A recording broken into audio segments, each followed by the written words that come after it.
As we speak, cruise missiles with high explosives are raining down on civilian targets and infrastructure targets in Well, we have the Ukraine. word of the Ukrainians that they're raining down on civilian targets. We don't have any objective assessment of such a thing at all. Are you denying that? What we do have is the knowledge that since... This is Here's How, Ireland's political, social and current affairs podcast, presented by William Campbell. Thank you for downloading episode 147 for the 8th of September 2022. I know people like the editorial bit. It is going to be in this podcast, sort of, but it's after the interview. That'll make sense when you hear it. But first I want to say thanks to all of our patrons on Patreon, especially Sean Doyle, who signed up as a patron since the last podcast. And he also said some very nice things about the podcast. That's great to hear. It makes it all worthwhile. I really appreciate everyone who donates on Patreon. It pays for things like web hosting and phone bills. Kevin and myself basically donate our time for free. And as I said, Sean said all the nice things that he likes about the podcast. It's a great morale booster when we get a new patron on Patreon, or when we get any feedback at all from listeners, really. We make a big effort to cover things that are undercovered in the Irish media. You're more than welcome to listen for free. But if you think that you could do the same as Sean and the other donors and throw in the price of a Christmas selection box once or twice a month, there's details how to do that on the website and at the end of the show. Do you agree? Do you disagree? Follow at Here's How Podcast on Twitter and like Here's How on Facebook for updates on each show's contents. On the line, I have Owen O'Murrochú. He lists himself on his Twitter bio as a communist Republican. He was the political editor for Radio na Gaeltacht for a long time, and now he writes for Tuairisc.ie. Owen, you've been commenting a lot on the war between Russia and Ukraine since that started with that invasion in February. Do you want to give us just your take on that? How do you see that? Well, first of all, the rights and wrongs of it. Russia was essentially presented with very little options. NATO has been expanding eastwards and eastwards, despite promises made when the Soviet Union ceased to exist that it wouldn't. It has continued to expand eastward, and it's there to be seen that Russia is almost encircled by member states of NATO, which as far as Russia is concerned are, of course, hostile states.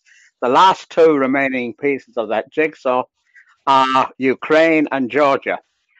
What Russia looked for was a commitment, both by Ukraine and by NATO, that Ukraine would not be brought into NATO. That was refused point blank.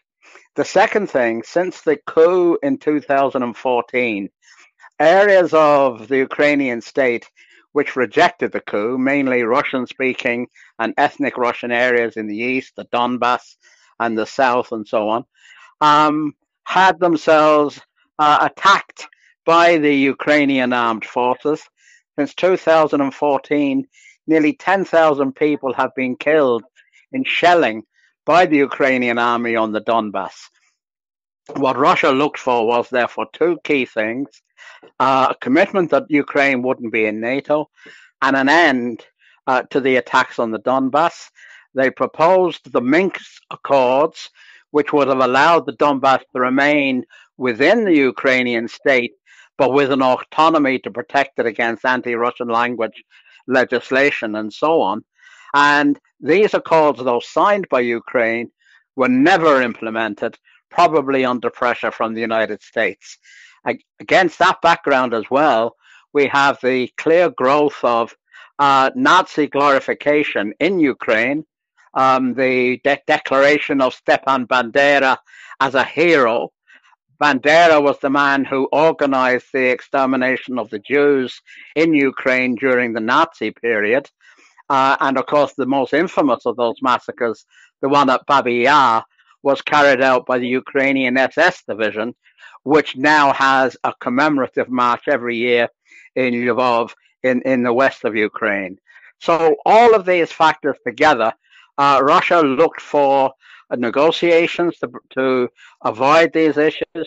It looked for an all-European conference to discuss security for all states, including Ukraine, the Baltics, everybody. That was refused.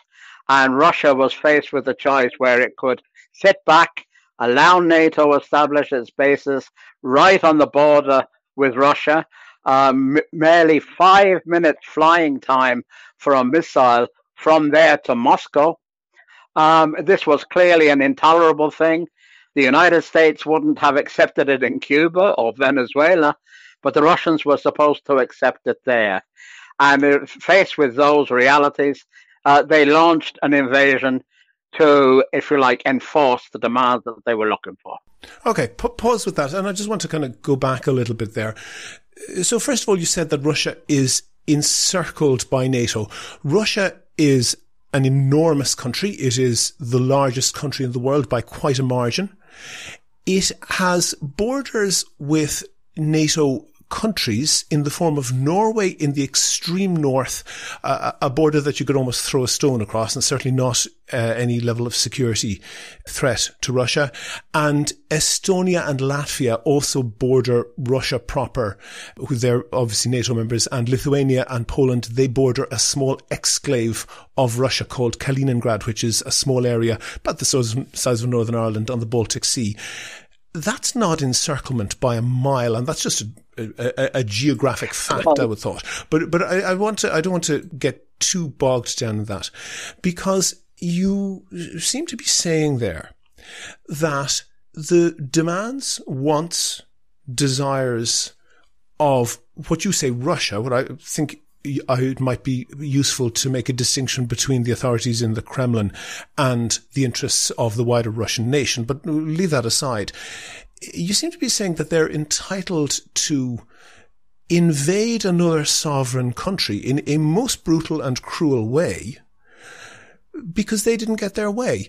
Now, you were in as I understand it, you were in the Workers' Party in the 1980s. And if you can imagine an alternative reality, maybe where a party like the Workers' Party came to power in Ireland, maybe Ireland decided to join the Warsaw Pact in the 1980s, ally itself with what was then the Soviet Union. Would Britain have been entitled to invade Ireland to prevent Ireland from doing that? Well, first of all, I was never a member of the Workers' Party.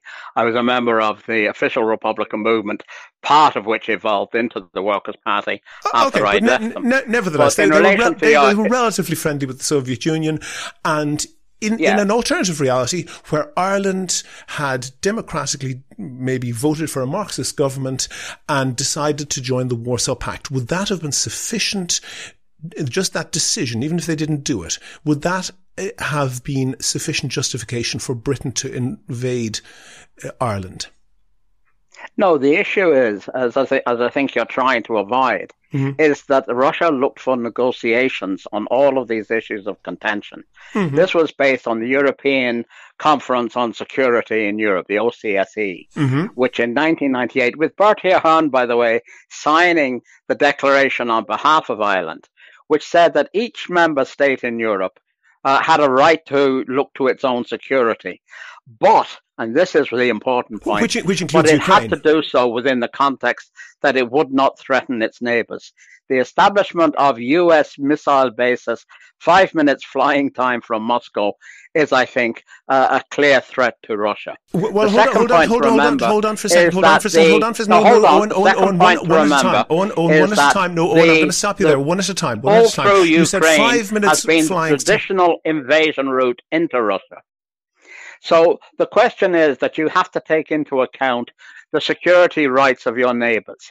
We would have a right to defend our country. We would be extremely foolish, incredibly reckless, if we were to, if we like, throw down a gauntlet of the kind you describe. What Ukraine was asked to do before the invasion happened was to sit down and negotiate a way of getting around all of these problems without a recourse to force. And that was essentially refused by NATO and then by the puppet government which NATO has established in Kiev. Okay, there's no evidence that Ukraine has a puppet government, but what I want to there is lots of evidence that Ukraine has a puppet government. The most telling part of it is the statement of Barbara Newland, who was the US controller of Ukraine at the time of the coup, when she decided who would be the prime minister, who would be in the government, who would run the security services, and so on. So just because we don't read these things in the Irish Times or hear about them on RTE doesn't mean that they haven't happened. The record is quite clear. The statements made by Barbara Newland as to how she envisaged Ukraine being ruled in the future. Okay, and that's not something that we can resolve, or the veracity of what she was saying. But do Ukraine not have an equal right to security as Russia does? Yes, of course it does. Of course it does. And you said, you mentioned have a right to security by allowing itself to become a puppet of NATO and threatening its neighbours. Leaving aside the morality of it, the issue is the sense of it. It's absolutely reckless for Ukraine to make itself an armed wing of NATO with all the destruction that has brought upon the Ukrainian state and the Ukrainian people. No, there hasn't. When all of this could have been avoided by genuine negotiations and an accommodation of the security interests of all of the states involved, which is exactly what Russia looked for. Okay. Owen, the way we run this podcast is we try to analyze things, and one way to do that is to not have a gish gallop. It's to take one step at a time and to look at one issue at a time. And the internet is big. We can fit as much audio time on that. We're not under a ticking clock. And I want to look at each of those individually. I don't want to jump from one to the other, because that's not a good way to analyze the issue. So first of all, you said, for example, Ukraine was a traditional invasion route to Russia. I'm not sure if Genghis Khan used that route, but the point is that the security threat, as has been proven, to Ukraine is vastly greater than any security threat that ever existed to Russia. And under the Helsinki Accords, which is that each country is entitled to its own integrity, there is no right of one country, just because it doesn't like what's going on in another country, to invade. And well, you have deliberately ignored the decision of the European Conference. Owen, remember what I said. Owen, remember what I said. I said we will deal with each of those issues separately, and I will come on to it. You can't just take a point and reject the context of it. No, the 1998 conference, which Ireland was a signatory to, agreed that no country could, if you like, assert its own security interests at the expense of its neighbours. And is Russia bound by that? Is Russia bound by that? Is Russia bound by that? NATO would take over in Ukraine. Russia looked for negotiations and for a Europe-wide conference to guarantee the security of all states. And is Russia bound by that? It wasn't Russia that refused to negotiate. It was NATO that refused to negotiate. Okay, but can you see that there is no comparison between an alleged theoretical threat to Russia and the fact that as we speak, cruise missiles with high explosives are raining down on civilian targets and infrastructure targets in Well, we have Ukraine. The word of the Ukrainians that they're raining down on civilian targets. We don't have any objective assessment of such a thing at all. Are you denying that? What we do have is the knowledge that since 2014, the Ukrainian armed forces shelled civilian areas in Donetsk, Luhansk, and other areas of the Donbass. How do we have that? We know that. We know that 10,000 people, mainly civilians, were killed in those shellings. How do we have that information? That is something which you conveniently want to put aside as, we can discuss that somewhere down the line. It's not down the line for the people who live there. How do we have that information? We have that information because the United Nations itself has recognized that there has been shelling since 2014. Not by Ukraine. And if you did your research no, they properly, have not. They have you not. would The know United Nations have that not this has been recognized a what you major said.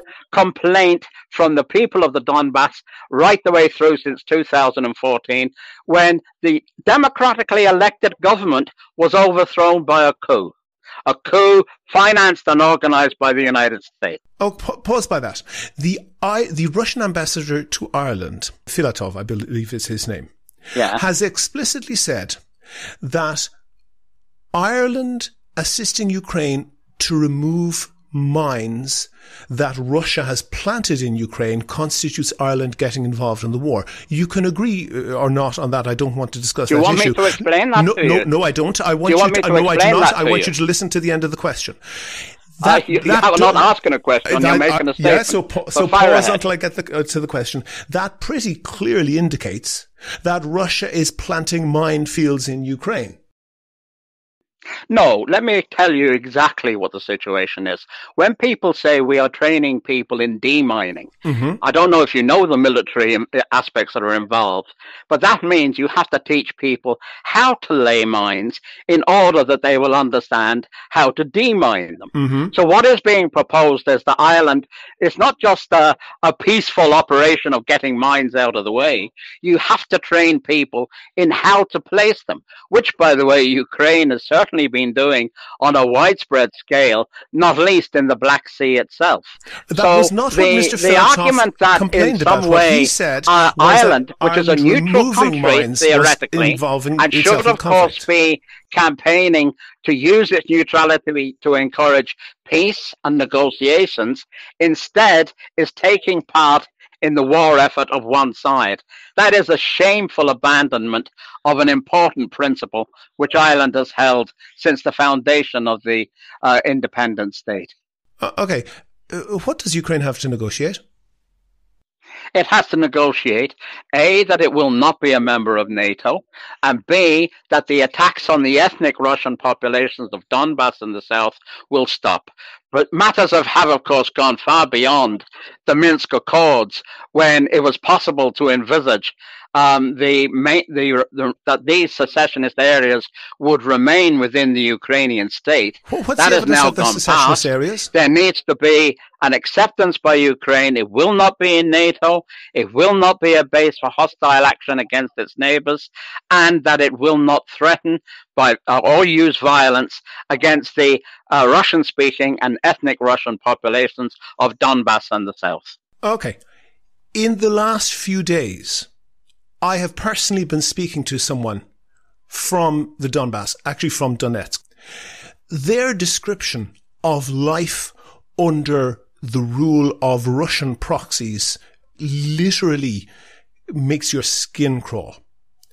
I have no doubt you can find Quisling in any situation who will provide the propaganda that you want. I didn't but do the reality any propaganda. that the secessionist areas have been complaining since 2014 that Russia was very reluctant to give them the support that they needed and that they were fighting for their survival. The casualty lists which have been suffered by the people of the Donbass due to Ukrainian shelling is there for all to see, but not apparently for you to find in research. It's there for everyone else to come to terms with. What's the source I suggest that you should go and look it up and find out exactly what has happened in the Donbass. Sure, tell me, what's its source? The source is the United Nations for a start. No, it's the not. The United Nations have not said anything. No, I've looked at that very carefully. The United Nations have not said anything that is... Obviously, US sources matter more to you. You can look at Jeffrey Sachs, the United States economist. You can look at Scott Ritter, who was the former UN's arms inspector in Iraq. You can look at Colonel Douglas McGregor, who was a security advisor to the U.S. White House. So you can look at all of these people and find the information if you want to find the information. But that is the critical problem of our society, that we have censored out the pro-Russian analysis of the situation to the extent that people just have never heard it. Owen, I have researched that very carefully, and the Well, not line, that carefully. excuse me, Owen, managed to know that the Donbass has been shelled since 2014 and that over 10,000 people have died in that shelling. Owen, the people from Donetsk who I spoke to were primarily concerned by the rule of thugs, of local criminals and imported the people that I spoke to, both from Donetsk and Russia, in particular from Mariupol, were people who were massively relieved that the Russians had liberated them from the terror inflicted on them by the fascist Azov battalion, which was driven out of Mariupol, as you know. And I can, if you like, I can send you a link of a video done by Patrick Lancaster, another U.S. journalist, not a Russian journalist, a U.S. journalist, who interviewed people in Mariupol, explaining why it was such a relief that the fascists had been driven out. But again, that's not something apparently that you're interested in. Patrick Lancaster, having worked for RT, the Kremlin-funded TV channel. But I just want to hold on for a second. What difference does that make? Are you saying, I mean, I know people who've worked for the Irish Times.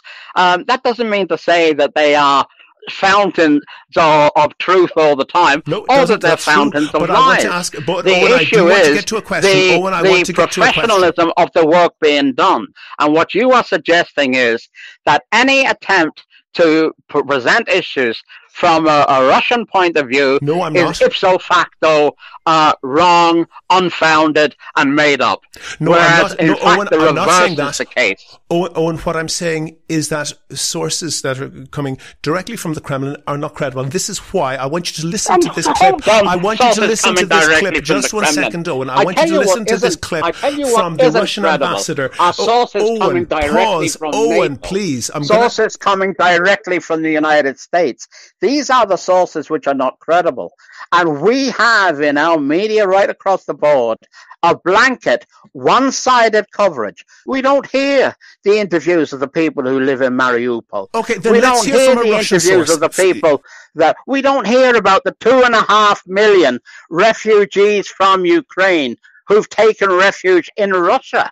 We don't hear about that. So let's hear from somebody like that. Let's hear from the Russian ambassador to Ireland. This is you don't have to look for the Russian ambassador. Just 1 second. Contact Owen, the journalists on the ground, can you knock it off for a second and pause for a second to let me play the clip? You do an interview directly with people who live in Mariupol and people who live in the Donbass. And people like Patrick Kavanagh will help you find people to interview if you're unable to do it yourself. Patrick Lancaster, I think you're referring to, but I want to listen to this clip. It does look like a case of collective insanity, almost, which in fact is made up of the, I would say, deliberate attempt by the US and the allies to inflate tensions in Europe.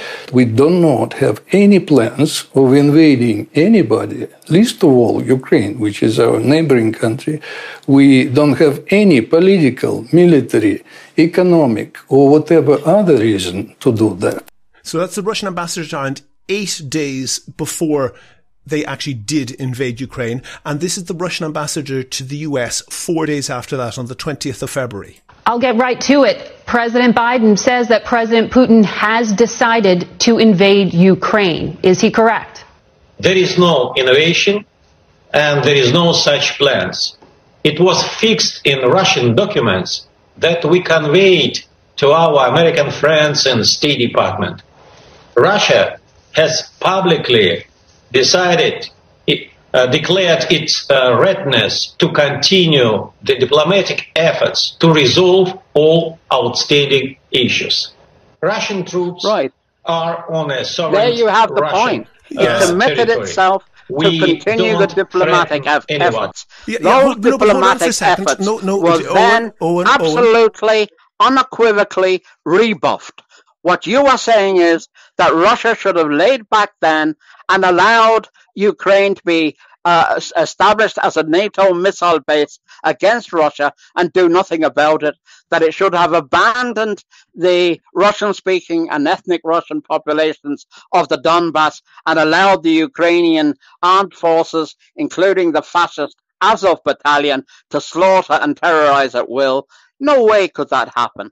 And faced with the absolute refusal of NATO and particularly the United States to engage in discussions and negotiations on these issues, and in particular their refusal to have an all Europe-wide conference on security for all Europe states, that I think answers the question very, very clearly.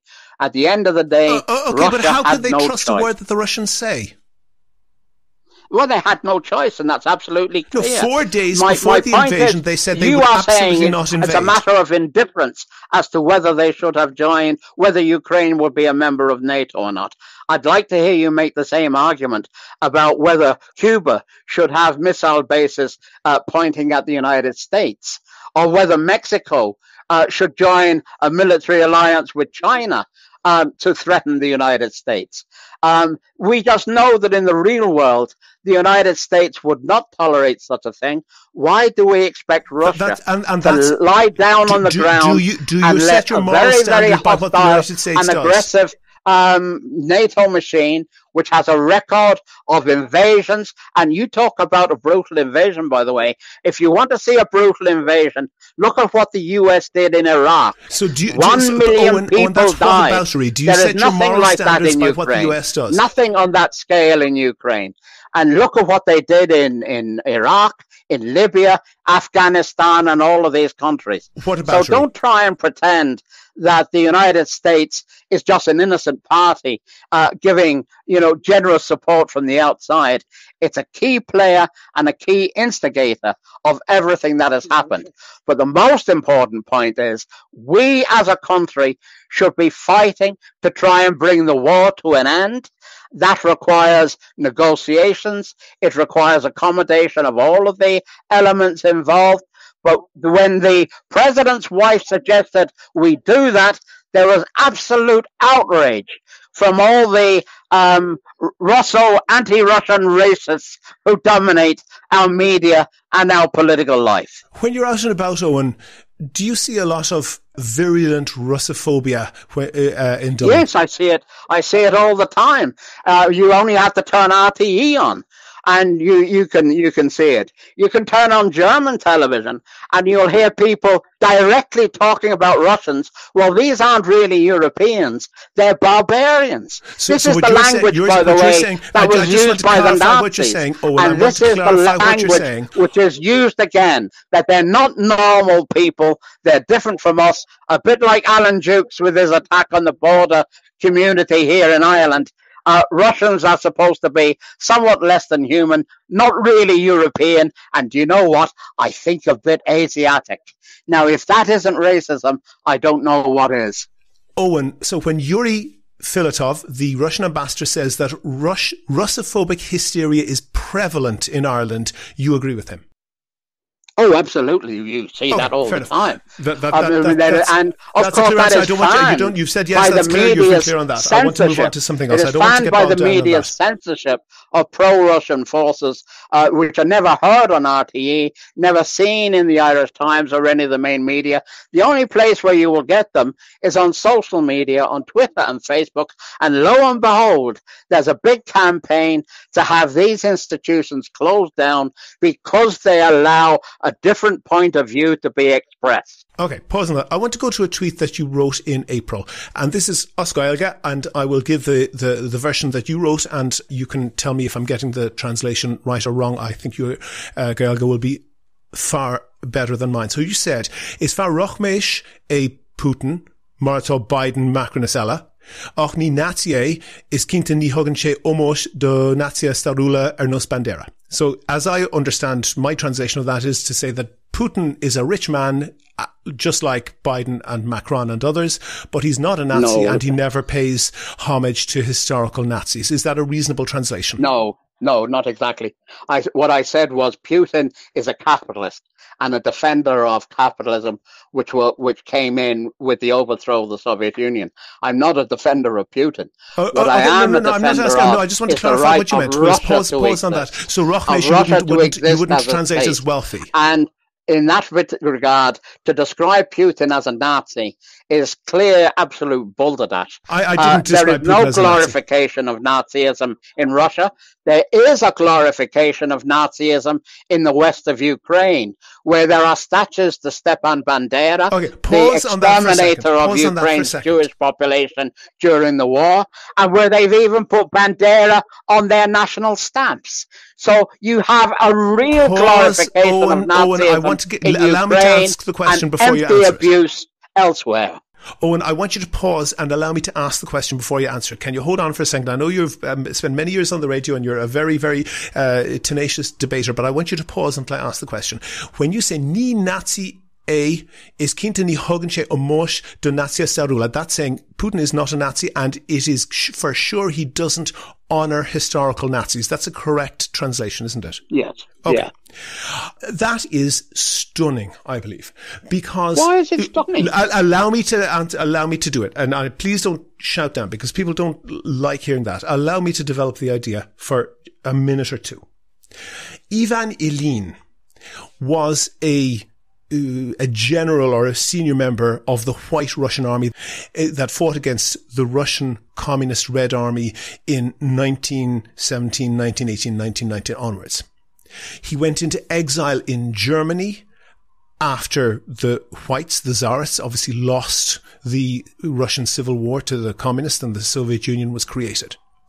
He was a Nazi icon. He was a fascist to the core. He supported the accession of Hitler to power. He fell out with the Nazis later and went, luckily for him, to live in Switzerland, which meant he survived the war. He lived until the 1950s and he wrote extensively and he was virulently opposed to democracy. He was virulently chauvinistic and he advocated a sort of authoritarian state that where people have no rights whatsoever. He advocated an even stronger state and he strongly supported the Nazis. He we know because we have heard the words from Putin's mouth. He is the primary inspiration of Vladimir Putin. And I just want you to listen to this clip. This is in Russian. Oh, well, okay. Absolute bull. Well, listen to the clip then. This is, you can't listen to nonsense. Come out with this rubbish. Absolute total rubbish. Well, let me play the clip. Certainly Putin is anti-communist. As I say, I'm not a defender of Putin. But Putin is not someone who has glorified the Nazi collaborators who joined in the attack on the Soviet Union. That is just a blatant lie, my friend. Okay, a blatant lie. Allow me to play the clip. No, can you play a clip when you are lying quite clearly? Well, will you hear? Can we hear Putin's voice? The point is very simple. What Putin stands for is what Putin says. Okay, well then can we hear what Putin says? Can we hear what Putin says, about please? What he wants in relation can to you be Ukraine? Quiet long enough to hear what Putin his demands says? Are. I will the do it in Russian and for in neutrality, English. For an end to violence against the ethnic Russian population, and for denazification. I will play what is in wrong Russian with a single one of those demands? Have a listen and I will try to tell you. Owen, I can answer if you can be quiet long enough. No, you can't answer because I've asked you several times, and all you keep on doing is throwing in irrelevancies. My point is, the arguments are very clear. Russia had a choice of bowing down to NATO or standing up. It stood up to NATO. And the consequences of that are very important for the world because it means the United States' effort to establish a unipolar system which it dominates have been set back massively. Okay, this is the voice of Vladimir Putin. Just a very brief clip in Russian. So a patriot, Ivan Alexandrovich Ilyin. That's who he's referring to. That is the ending of his speech. He ends his speech when he is annexing the provinces of Ukraine, and I'll play it with the translation for you. Well, he didn't annex the provinces of Ukraine, as you say. What he did was he organized referendums in them in which the majority of the people who voted to join Russia, and with great relief and rejoicing, as anyone could have seen, had our television service bothered to play the clips. But of course they didn't, because like yourself, They're trying to find obscure people of no relevance whatsoever to try and claim the opposite of what's about. Oh, and you are repeating yourself, and I want to play this because I'm very determined an end to violence against ethnic Russians, and I am very and an end to the glorification of people like Bandera and the SS divisions. Okay, and I ask you again a simple question. What is wrong with any one of those demands? This is my podcast, and I ask the questions, and I'm going to play this clip, and I would ask you to listen to this. You come out with a whole host of NATO propaganda, and we have to take that quietly without challenging it? No way, my friend. And I would ask you to have the courtesy. I have a clip that is 19 seconds long. I would have asked you to have the courtesy of what is behind the military intervention. And I've asked you, what is wrong with any one of them? Okay, Owen, I would ask you to have the courtesy to listen to a 19-second clip. No, you have the courtesy. Don't give me that bullshit. You have the courtesy to take on a debate, instead of which you're trying to present yourself as some type of objective viewpoint from the outside who is honest and open and uncommitted. That isn't what is true about your performance. Oh, and so I'm asking you again. Put a question to you. Three simple points. Why do you refuse to answer which one of those points you disagree with? Give me the 3 points, and I will come to them after I have a neutral Ukraine, an end to the attacks on the Russian-speaking and ethnic Russian populations of Donbass and the south, and a stop to the glorification of Nazis like Bandera and the SS divisions recruited in Ukraine by the Nazis. I will address every one of those, but I want you to have the courtesy to listen to the points that I'm raising. No, you have the courtesy. Stop being so superior. You have the courtesy. I have noted those 3 points, and I will address each of them. You've made. I've taken on your argument, and I'm asking you to have the courtesy to answer them instead of trying to present yourself as some holier than thou above the fray when you are clearly not. Okay. You have given 3 points, and I have committed. I will address each of those very shortly. I want to finish the point that I was making. And the point is, this is the translation of the clip that I gave earlier. I'm not interested in the translation of anything. I'm interested in the declarations of Putin as to what the purpose of the war is. Oh, well, let's go to that. They've been made very clear. They've been repeated over and over again. And yet, for some reason, this is something which you're going to deal with in the far-off, distant future. No, I meant in this podcast within the next few minutes. However, since you want to do that, I want to refer you to RIA Novosti. RIA Novosti is the Russian government news and information service. It's related to... Actually, I used to work for RIA Novosti, so I know exactly what it is. Okay. It is a Russian government-funded... news agency in exactly the same way as exists in many, many countries. It has state support to set it up, but it republishes material from all across the board, from Russian publications and internationally as well, of people who are interested in the Russian situation, issues on politics, on economics, on cultural matters. RIA Novosti is a very broad organization and is not a mere tool, a mere puppet tool of the Kremlin, as you seem to imagine it to be. Okay, listeners can make their decision as to how independent that is likely to be. In April... Well, I work for them.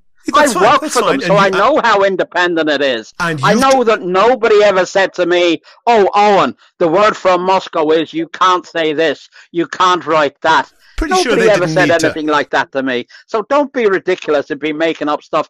You're unfortunate in this case. You're actually talking to somebody who did work for RIA Novosti. Oh, okay, I'm pretty sure I will agree with you entirely, but I want to get to the article, because the article was published in April and was absolutely clear in what Russia wanted to do in Ukraine. And they said that they wanted to kill everyone who had been in the military and all of the intellectuals and subject the rest of the population to, quote, decades. I've got it in front of me and I will link it to... is to decimate the Ukrainian military forces. And, of course, they are doing that. Even von der Leyen has admitted that the Ukrainian armed forces have suffered 100,000 dead. That's 100,000 young men killed in this mad enterprise that NATO was forced upon Ukraine. The realities of the situation, again, by the way, let me make one other point in relation to RIA. It publishes opinion articles from a wide range of people. It does not take editorial responsibility or culpability for anything that's said by anyone. It publishes materials which will help the general debate. So even if the article says the things which you say it does, and I doubt that very much, that in no way represents anything other than here is an article which has been published on these issues. Clearly, smashing the Ukrainian ability to have a military force, that's what war is about. And that's what the Russians are doing, slowly, grindingly, definitely. And, of course, we'll go on to ultimate victory as a result of that. But a victory at the cost of tens of thousands, hundreds of thousands of ordinary Ukrainian people, 2.5 million of whom, I repeat, have taken refuge in Russia itself to escape the depredations of your fascist friends in the Azov battalion. What is your view of the Wagner Group? Well, the Wagner Group is like any of these mercenary forces. I've seen it described as a fascist group. It is merely part of the mercenary armed forces which the British have created, the Americans have created, ex-members of their armed forces have engaged in these things. It's a pretty unsavory mob. It's guns for hire, and I've no doubt that they're willing to be hired by the pro-Russian side. They're probably willing to be hired by the anti-Russian side. I'd be surprised at that, but just the answer about the Wagner group is, Dmitry British, for example, had their Utkin, mercenary forces Putin running around for Africa photographs. for years, with much closer ties, I might add, to the British intelligence, military intelligence. But Britain was able to say, this has nothing to do with us. These are independent forces. Yeah, but I didn't ask about them. I asked about because you seem to be very exercised by neo-Nazis. I asked about the Wagner Group, which was founded by Dmitry Utkin, who poses for photographs with Putin, clearly approvingly. And on other days, you go back to this nonsense. And on somebody other days, posing for a photograph of Putin, and is hired by Putin. What rubbish is that? I have posed for photographs with Michal Martin. And has he paid you money to does that make me an opponent of Irish neutrality? Does that make me an opponent of the reunification of Ireland because I've posed for photographs with Michal Martin? Clearly not. If you're involved in political debate or if you're involved in journalism, you meet other people who are involved and people who are involved from different perspectives for yourself. And in a civilized way, you carry on your interactions with them in as civilized a manner as you can. Do you accept with Michal Martin, Utkin of course, that is getting more difficult, but I'm always very affable in dealing with these people. Do you accept that Dmitry Utkin is a neo-Nazi? No, I don't know anything about the man. He's got swastika tattoos. And frankly, I couldn't care less. You're deliberately trying to shift the focus of this debate away from what it's about. What it's about is very simple. Should Ukraine be a member of NATO? Is Ukraine being a member of NATO a threat to Russia? Clearly it is. Is it an existential threat to Russia? I think very much so it is. In these circumstances, what should Russia do? Bow down to the glorious might of the land of the home of the brave and the land of the free, or stand up and say, no way, Jose? And that's exactly what the Russians have done. They've put a stop to NATO's gallop, and the rest of the world will benefit because the unipolar global system which the United States wants to impose is crumbling before our eyes. We have even seen the fact that the whole effort to keep everybody in check by using the dollar as a reserve currency is now forcing more and more countries throughout the world down on to residential abandon the areas dollar in Ukraine and have look to for do a with new using the reserve dollar currency. as a reserve currency? American capitalism has started a war which will actually end in the defeat of American capital. Oh, and you seem desperate to talk about anything other than what's going on. What in the hell does the US country, using the dollar as a reserve currency have to do people with that nobody has ever heard of and that aren't relevant players in the civilian situation? targets in Ukraine? I'm talking to you about why the Russians intervened militarily in Ukraine, and I'm also talking to you about what are the bases on which there will be peace restored. The basis on which peace will be restored is quite clear. An absolute commitment Ukraine will not be in NATO. The denazification of the glorification of Bandera, the Azov Battalion and the other fascist forces, and an end to the assault on the ethnic Russian and Russian-speaking populations of Donbass and the south. I've said it so many times, one has to wonder whether you shouldn't go to Specsavers so that you could hear it properly. Not sure if that's not mixing your metaphors, Owen. I don't think, if you're not going to address any of the questions that I'm going to ask, I don't think there's any point in continuing further. Well, on the contrary, I resent that whole insinuation. Well, then you need to be quiet long enough for me to ask a question. Every single argument. I've addressed every single argument you have made. You most certainly what have I not, haven't because done you haven't allowed me to say is them. I haven't sat here supinely while you have trotted out making up nonsensical propaganda one bit after the other. I've stated a clear position as to why the Russians had no choice to do what they did. I've also pointed out that the longer the war goes on, the real people who suffer calamitously from it are the people of Ukraine, whose country is being destroyed, 100,000 of their young men dead in the armed forces, another 100,000 at least disabled, wounded, out of combat. Think of all the widows, the children without fathers. And Putin can stop it tomorrow by putting his tanks into reverse gear, which could have been avoided had NATO and the Ukrainian regime been willing to negotiate before it started. They refused it over and over again, and now the consequences are there for the Ukrainian people to pick up the pieces, because when it finally comes to an end, you know and I know the United States will just walk away. Owen O'Maraku, former political editor at Britain and the Gaeltacht, writer with Tuairisc.ie. Let's leave it there. Thank you very much for talking to me. Okay. Thanks very much. Okay, William, we're just off our interview with Owen. I take it that you were a little bit frustrated with that interview. Just a little bit, yeah. Owen, obviously, is a long-time radio journalist on Radio na Gaeltacht. He knows how to speak very tenaciously, but I really think he might add listening skills to his repertoire. I think there was an awful lot of points missed there, and that was pretty frustrating, and I really want to avoid thinking that he was shouting down points because he didn't want to have to answer those questions. But I'll let the listeners make a decision on that. Okay. On the issue of civilian targets being hit, Owen was, I suppose, trying to throw doubt on what the, I suppose, common understanding of the issue is in Ireland. Were any of his points valid? I think there was one point that probably is valid, in which is that it's relatively easy to produce some footage of soldiers, troops entering an area and being welcomed and given hugs and cups of tea or whatever. That's relatively easy to stage, and that is true on both sides. That does kind of make the point that Owen was saying that, I'll get to it in a moment, but Owen was saying that Russian troops were being welcomed. It equally undermines that.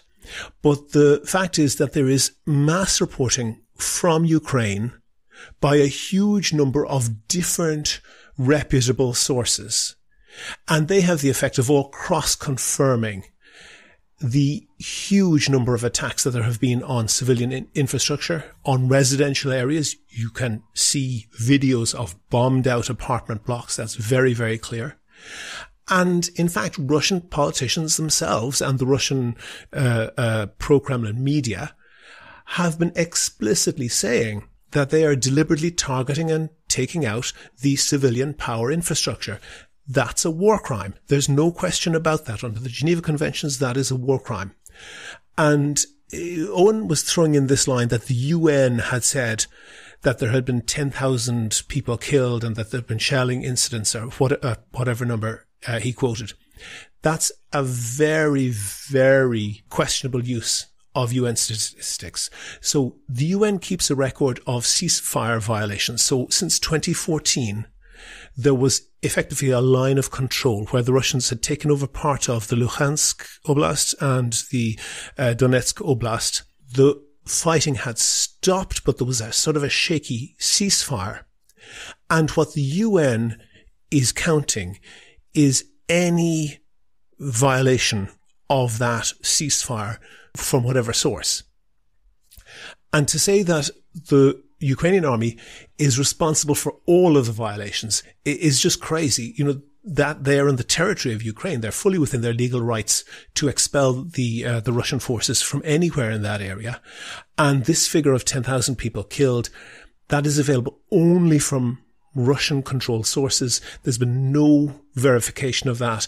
And that does not have that cross-verification where you have multiple different media organizations reporting the same thing. You get that from one source only, and that's from the Kremlin. Okay, so Owen mentioned that Russia has three demands: a neutral Ukraine, and an end to attacks on Russian-speaking ethnic Russians in Donbass and the south, and a stop to the glorification of Nazis like Stepan Bandera. Are these deliverable? It's not even clear what they mean. So, first of all, there's a confusion between the Russian-speaking population in Ukraine, which is almost certainly a majority of the population, and ethnic Russians who live in Ukraine and are Ukrainian citizens. Confusing those two is basically like saying that in Ireland, everyone who speaks English is a unionist and everyone who speaks Irish is a nationalist. It just doesn't work like that. The best estimate that I've seen is about 13% of the Ukrainian population are ethnic Russians. And it's difficult to say because a lot of people are bilingual. But if you were to say, like, what's your first language? Russian is certainly bigger than Ukrainian. That's notable, for example, that Zelensky does not speak Ukrainian, or certainly doesn't speak it terribly well, partly because he grew up in a Russian-speaking area in Ukraine, partly obviously also because he spent part of his childhood actually in Russia. So you have to be clear on what that is, but there's just no evidence outside Kremlin sources that there was any significant level of attacks or discrimination on Russian speakers or ethnic Russians, either of those two groups in Ukraine. And the great bulk of Russian speakings are on the Ukrainian side, that's to say not in Russian-controlled territory, and are fighting in the Ukrainian army and doing various other things to support the Ukrainian war effort. So that just doesn't seem to make sense. And Ukraine being neutral, I think this is one of the supposed demands of Putin as well. That's not very well defined, but it seems to be, by how Russia defines it, is that Ukraine is left essentially naked and defenseless and gets no assistance from anywhere else should Russia decide to start up a war again against them after some putative ceasefire that might come. So I think those demands are designed to be undeliverable. And there's also this character who is definitely a very problematic character, who's a Ukrainian nationalist who was allied to the Nazis during World War II. And he is on, stamps and the statues and so forth of him in Ukraine. That is true. But if we look at our own country and you were to look at Pádraig Pearse or Daniel O'Connell and try to bring them in to the current polity of 21st century Ireland, they would be utterly unacceptable, the sort of views that they held. I don't want to go into detail on that, but trying to transpose somebody, a national myth or a national hero into today's politics just doesn't work. Yeah, I mean, I think they're a little bit different, but I understand. Sure, yeah, they're different. About the national myth. You did mention someone who you thought might be very similar to Stepan Bandera. You mentioned his character, Ivan Ilyin, who Owen didn't want to talk much about. Who is he and how significant is he historically? He is in no way like Stepan Bandera. Stepan Bandera was a fighter. Ivan Ilyin was, I guess you could call him a fighter. He was a general, so not somebody who got his hands dirty. In the White Russian, that's to say the Tsarist army, which fought against the Russian Revolution, so there was the Reds and the Whites. The Reds were the communists who obviously eventually won. That wasn't very healthy for people like Ivan Ilyin, who was from the Tsarist elite, which is why he was in that position. So he then took refuge after the Russian Revolution, and that was obviously after World War I. He was a virulent fascist. He was a very strong supporter of the Nazis coming to power in Germany, although he did fall out with the Nazis later and he went to live in Switzerland. And he was a writer. I mean, he's called sometimes a philosopher. I think that's putting it a bit grandly. But his whole belief system was of a Russian empire which was controlled by a single strong man. He was completely opposed to democracy, and he was incredibly chauvinistically prejudiced against Ukrainians in particular. And it is notable that when Putin says Ukraine doesn't exist, or it's not a real country, and he says things that basically mean that there's no such thing as Ukrainians, they're just misguided Russians. This is exactly the line that Ivan Ilyin takes.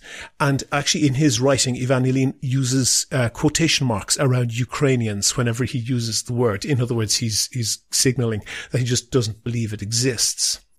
And this guy, because he was obviously an anti-communist, he was, like all his books were banned in Soviet times, so he wasn't very well known in the Soviet Union. He wasn't relevant outside Russia. So he's not terribly, not a great author of any note, but he has been hugely influential on Putin's elite since Putin essentially took over, or since the fall of communism, probably. And a measure of how well they regard him. First of all, as I tried to show, I think, in the interview with, and in fact, I'm going to play the clips now, as I tried to show in the interview with Owen, Putin references him very, very frequently in his speeches, often at very key points. And for the sake of clarity, this is just the ending of the speech. This is the final, the penultimate point of the speech that Putin gave to a huge audience of notables to mark the annexation of these 4 Ukrainian provinces. Хочу завершить свое выступление словами настоящего патриота Ивана Александровича Ильина. Если я считаю моей родиной Россию. So there he's talking about the patriot Ivan Ilyin, and he's putting him, he mentions him in very many speeches, but he puts him in even the most prominent place in the speech. And I play that in Russian just because I wanted people to hear that he is saying that. And I anticipated Owen not wanting to hear that, but I'll play that with the live translation here. I would like to conclude my address with the words of the true patriot, Ivan Ilyin. If I consider Russia my motherland, it means that I love in Russian way, that I create and think in Russian. So that's him ending his speech there and saying how influential Ilyin is on him. And to give you an idea just how Putin regards Ilyin obviously died in Switzerland in the 1950s. Putin organized for Ilyin's remains to be exhumed and returned to Russia and placed in a specially built mausoleum. And when Putin saw the plans for the mausoleum, he decided that it was insufficiently grand, and he personally, allegedly his own money, I suspect, well, I won't comment on Putin's money too much, but he personally funded a far grander mausoleum to be built to hold the remains of Ivan Ilyin. So there's just no question that he is huge in Putin's worldview. And he was writing up to the end of his life in the 1950s, mid-1950s, and everything he wrote was essentially supporting fascism, particularly supporting Nazism, because he spent that portion of his life in Germany. And the accusation that you can find some reason to say that the current government of Ukraine is influenced by Nazis to a greater degree than that is really nonsense. Okay. I want to go back to the question of the Russians in Ukraine, the Russian-speaking people, and the Russian minority. He said that. So Owen says that the majority of people in the Ukrainian provinces voted with great relief and for rejoining with Russia. To what extent is that valid? Well, to a degree, you can say we don't know because we weren't there. And like, as I said earlier, it's fairly easy to manufacture a video clip of, villagers smiling and welcoming whatever troops arriving. And there have been plenty of clips of that happening with Ukrainian troops arriving. They could be all genuine, but somebody like Owen could say, well, they could be manufactured. Equally, that could be manufactured on the Russian side, and I suspect that may be the case. But the reason I suspect that may be the case is because of things that are harder to fake. So the first thing that is harder to fake is what happened historically. So in 1991, there was the referendum which Ukraine decided to leave the Soviet Union. This was after the fall of the Berlin Wall. And that had massive support in Ukraine, 92% across the whole country, including in the Kherson province, the one that was partially retaken by Ukraine recently. 90% of people voted to leave the Soviet Union and become an independent country. That has never, in the 30 odd years since that has happened, that's never been questioned as a valid and democratic election, that there wasn't any particular democratic problems with that. To put that against the vote, and I'm using air quotes here, the vote under Putin while Kherson was under occupation, that supposedly had some miraculous number of people voting to agree to join Russia. First of all, we have film clips of that happening from both from Russian sources and from things like surveillance cameras. People literally voting at the point of a gun. They literally have somebody in uniform pointing a gun at them while they're voting. That is not what I would count as a free and fair exercise of democracy.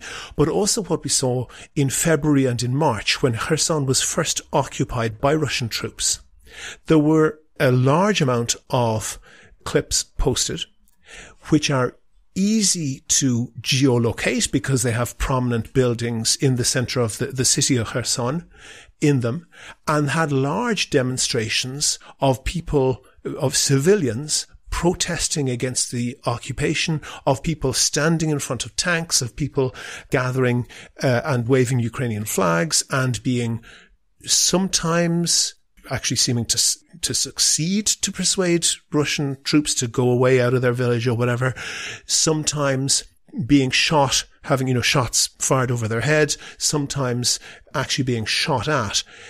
So that's just not credible, that where you have relatively large demonstrations under a very oppressive occupation, that's a clear indication that those people are very unlikely months later to vote almost unanimously to support that annexation. So I have to say, I think that's nonsense. And you then have to say, okay, if that's not credible, then anything else that tends to support this, which is not credible, is probably also questionable. And Owen mentioned the American journalist. I will say he's not trained as a journalist. He's a former United States Marine, a guy called Patrick Lancaster. He is embedded with the Russian army. That's to say, he's essentially a member of the Russian army with reporting duties at this stage. He has never worked journalistically for any outlet other than Kremlin-funded ones. So every single journalistic job he has had has been with Kremlin-funded outlets. And there have been numerous accusations that his reporting has been just entirely false. But one in particular was analysed by Bellingcat. They're a British website, highly analytical. So they use they use social media to gather photographs, and they publish photo analysis and so forth. And with one particular report from him, supposedly of a bomb attack, it's clear from their report that that report was entirely fabricated from start to finish.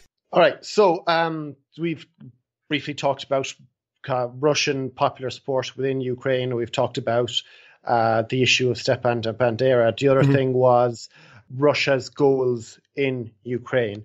And you've mentioned this article on the Russian government news, which you suggested says what they really think. Can you expand a bit more on that and tell us what it tells you?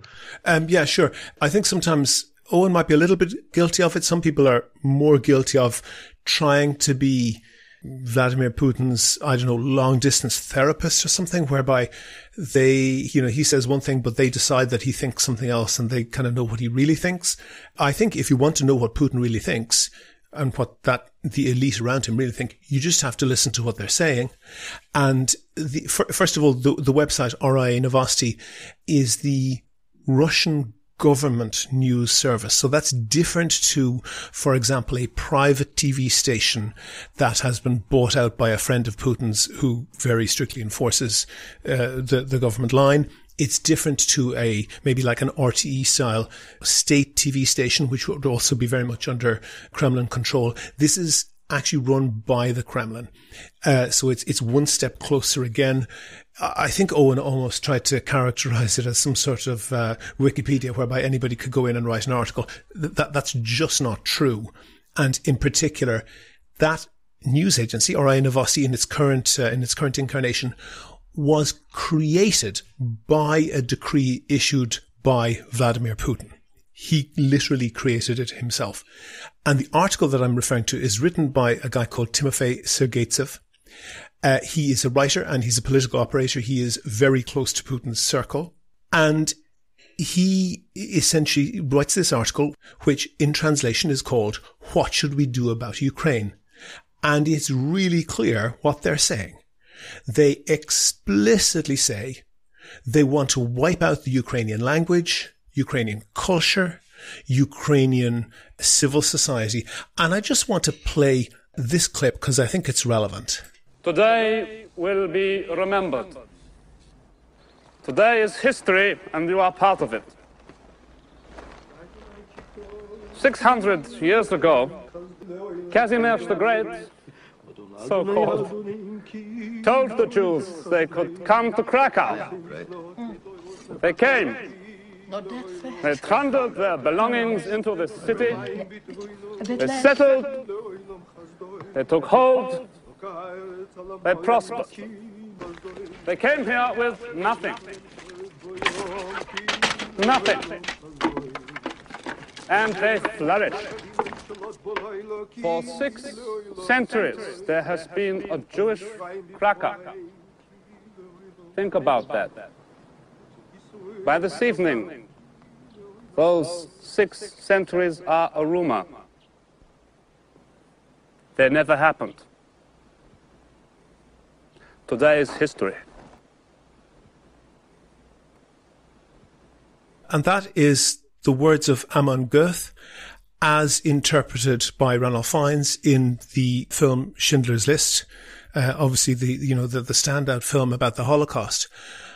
And I played that because of the similarity, and just to remind people that obviously the Holocaust was about murdering millions of people, murdering millions of Jews, but it was a very important part of the Nazi ideology to wipe out Jewish culture, to wipe out the contribution they'd made to literature, to the arts, to the sciences. And the comparison is absolutely striking if you read this article by Timofey Sergeytsev. He is absolutely explicit that he wants to wipe out, and the word he uses translates as liquidate. It's likvidatsiya. It's literally the word liquidate in Russian. To liquidate the entire intelligentsia in Ukraine. And we saw, for example, when Bucha was recaptured by Ukrainians, the people like the mayor and all, the kind of leading people in society were the people who were targeted for being murdered. The article by Sergeytsev says explicitly they want to wipe out the Ukrainian language. It says explicitly that everyone who has any connection with the Ukrainian army must be liquidated. And I mentioned that to Owen and he said, oh yeah, well, that's defeating the Ukrainian army. No, it's not. And that's absolutely not what the article says. It says that anyone who has ever had a connection with the army must be liquidated. And it goes through essentially a shopping list of how they will destroy the cultural, the linguistic, the historical existence of Ukraine. And it ends up by saying that then the rest of the population, basically the people who they don't kill, should be subjected to forced re-education for 25 years as a punishment for supposedly supporting a Nazi government.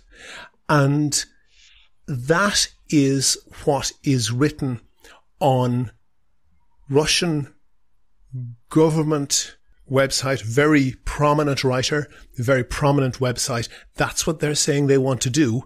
And, a little bit like the abusive partner who says they're going to do whatever violence to their partner.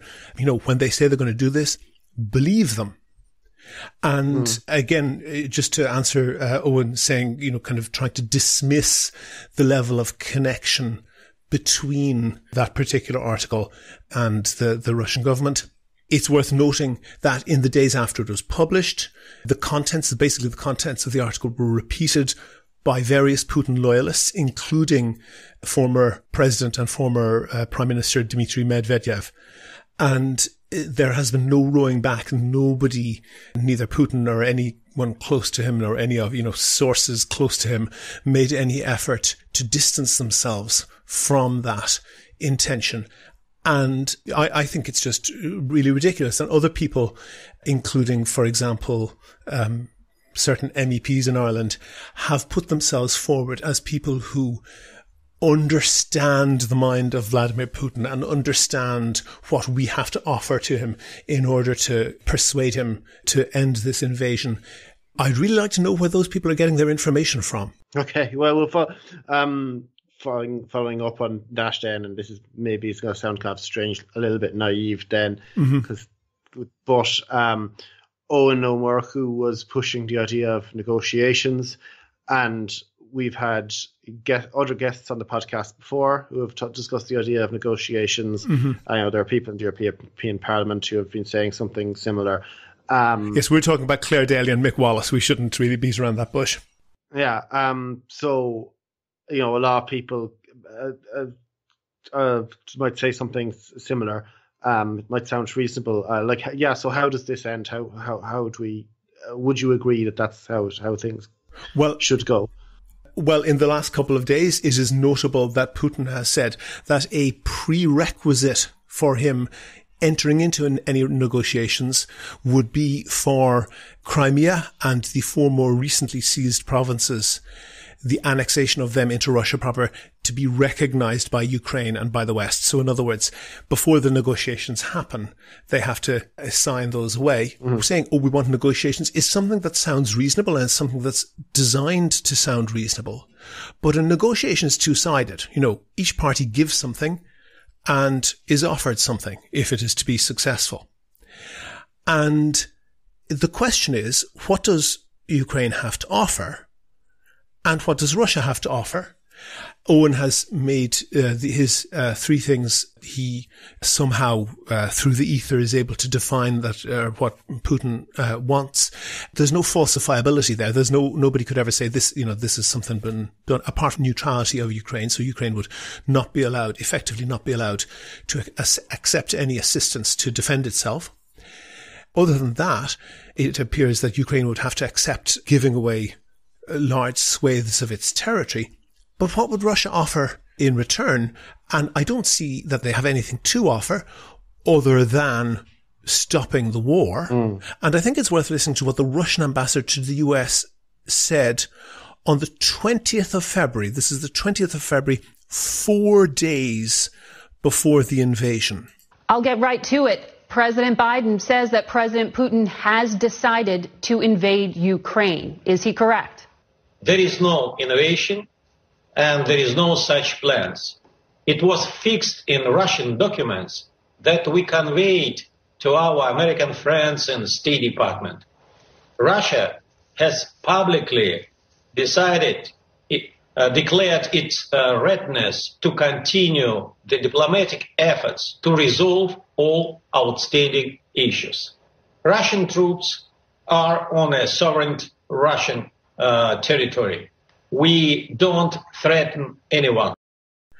That was literally 4 days before they launched, a massive invasion of Ukraine. You can't prepare a massive invasion of that size in 4 days. You can't even prepare it in 4 weeks. It takes closer to 4 months. So, that was an outright lie. And there is very little indication that anything they would say could be trusted. So promising not to invade again seems like a very, very weak thing to offer. And if, for example, even if there was some negotiation and Ukraine only gave away 2 of its provinces instead of 5, for example, what's to stop Russia from pausing for a year, restocking, resupplying, trying to perhaps train some of those mobilized soldiers, trying to get its arms industry back together again and produce more weapons. And when they're good and ready to invade Ukraine again, Ukraine at this point promising not to accept any military assistance from any outside country, and obviously is a fraction of the size of Russia, that's clearly nonsense. I think there are just so many questions there that we have raised that it's really difficult for me to understand how anyone with a tiny amount of intelligence and integrity could say that that's a reasonable position. Now, I know that we have, for example, and these are, I think they are careful to put daylight between themselves and Claire Daly and Mick Wallace, but PPP, People Before Profit, will say things like Yemen is under attack. People in Palestine are under attack as well, and they are entitled to defense. And it sounds a bit like whataboutery, but it's a reasonable thing to say. It's reasonable to say that the Ukrainians are not the only people being attacked. And it is reasonable to say that there is hypocrisy in the West in supporting Ukraine and not supporting people in Syria, Yemen, Palestine, and so forth. That's a reasonable thing to say. It is perhaps a more easier message to give out. But I think in fairness to People Before Profit, they have been pretty clear in their condemnation of Putin and of Russia, and they are not politically aligned to them. And they were not. They are a different faction of far left. I'm not going to go into that theology essentially now, but Owen said that he hadn't been a member of the Workers' Party, but he was a member of the wider official Republican movement, which I think is a euphemism for saying that he was in some way associated with the official IRA, who were very much closely linked to the Soviet Union. And it seems like maybe Putin, astonishingly, has inherited the loyalty of some people on the far left to the Soviet Union. Other than that, I just can't explain it. You're not saying that Owen O'Murchu was in the official IRA?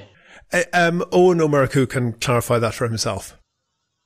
Okay. Right. I think we'll leave it there. Talk to you again, Kevin. Never miss a show. Follow at Here's How Podcast on Twitter and like Here's How on Facebook for updates on each show's contents. Go to the website for sources and references from the show, and while you're there, you can like the show on Facebook, follow the show on Twitter at Here's How Podcast, and follow Owen O'Murchu at eO'Murchu, if you dare, and get in touch with us if you can suggest a guest or a topic for the next show. Thanks again to Sean and all the other patrons on Patreon. As I said, it pays for things like web hosting. We basically do the podcast for free. But if you could do the same as the current donors and chip in the price of a selection box or even the price of a curly whirly once a month, please do go and sign up at patreon.com/here'show. That link is on the website. Also there you can find out how to subscribe to the podcast for free on your computer, on your phone or by email. All of that information is at www.here'show.ie.